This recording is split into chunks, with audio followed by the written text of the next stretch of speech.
বাইরের দেশগুলোতে দেখি আর কি, যারা স্পোর্টসে অনেক উন্নত, তাদের কিন্তু শুরুটা অনেক ছোট থেকে আর কি। এবং আমাদের বর্তমান মাননীয় প্রতিমন্ত্রী যিনি রয়েছেন, ক্রীড়া প্রতিমন্ত্রী, উনি কিন্তু একজন রক্তে মাংসে পুরোটাই হচ্ছে প্রফেশনাল খেলোয়াড় ছিলেন। যার কারণে কোথা থেকে শুরু করলে মোটামুটি আমরা প্লেয়ার পাবো ভবিষ্যতে, বাংলাদেশ একটা ভালো মেধাবী প্লেয়ার পাবে, সেটি কিন্তু উনি মোটামুটি জানেন এটা। এবং মাননীয় প্রধানমন্ত্রীর নির্দেশনায় উনি কিন্তু ঠিক সেই জায়গায় শুরু করেছেন। যার কারণে আমরা তৃণমূল পর্যায় থেকে একদম যে বয়সটা আমাদের শুরু করা উচিত, ঠিক সেই বয়স থেকেই মেধাবী খেলোয়াড়দের খোঁজার জন্য, এবং সেখান থেকে আমরা যারা পেশা হিসেবে নিতে চাচ্ছি বিভিন্ন সাবজেক্ট যারা পড়ি আর কি, তারা কিন্তু ঠিক ছোটোবেলা থেকেই শুরু করি আর কি সেই সাবজেক্টগুলোর সাথে একটা ভালো সম্পর্ক। ঠিক যারা খেলোয়াড় হতে চাচ্ছে, আমাদের এখান থেকে সবাই খেলোয়াড় হবে সেরকম না, কিন্তু যারা খেলোয়াড় হতে চাচ্ছে তাদের মনে হয় যে এই ধরনের আয়োজন থেকে, এই প্রতিযোগিতা থেকে একটা ভীত রচনা হবে। আমাদের যেটা একদম 8টি ইভেন্ট রয়েছে, যেটা একদম জাতীয় পর্যায় থেকেই আমাদের বাছাইকৃত। আমাদের যে জনপ্রিয় খেলাগুলো রয়েছে ঠিক সেগুলো খেলায় আমাদের এখানেও অনুষ্ঠিত হবে, এবং আজকে উদ্বোধন হয়ে গেল। আমাদের 10 তারিখ পর্যন্ত এই খেলাগুলো চলবে আর কি। আজকে আমাদের উদ্বোধনী অবস্থায় ফুটবল এবং আমরা কাবাডি শুরু করেছি। আগামী 5 তারিখ পর্যন্ত এখানে ফুটবল এবং কাবাডি চলবে।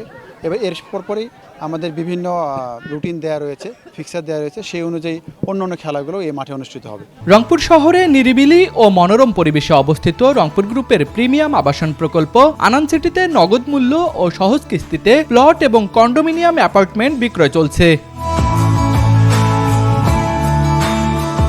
ক্রীড়া যদি হয় পেশা, পরিবার পাবে ভরসা, এই স্লোগানকে সামনে রেখে নতুন কুড়ি স্পোর্টস 2026-এর সারা বাংলাদেশে 12 থেকে 14 বছর বয়সী আমাদের ছোট্ট বন্ধুদের এই নতুন কুড়ি স্পোর্টসের উদ্বোধন কিছুক্ষণ আগে গণপ্রজাতন্ত্রী বাংলাদেশ সরকারের মাননীয় প্রধানমন্ত্রী জনাব তারেক রহমান এমপি মহোদয় কিছুক্ষণ আগে উদ্বোধন করেছে। এরই ধারাবাহিকতায় আমাদের রংপুরে এই নতুন কুড়ি স্পোর্টস 2026-এর শুভ উদ্বোধন হয়ে গেল কিছুক্ষণ আগে। তো এই শুভ উদ্বোধনের পর আমাদের মোট 8টি ইভেন্টে আমাদের এই ছোট্ট বন্ধুরা যে খেলাগুলো অংশগ্রহণ করবে, সেই খেলাগুলোর মধ্যে 2টি ইভেন্টের খেলা এখন অনুষ্ঠিত হবে।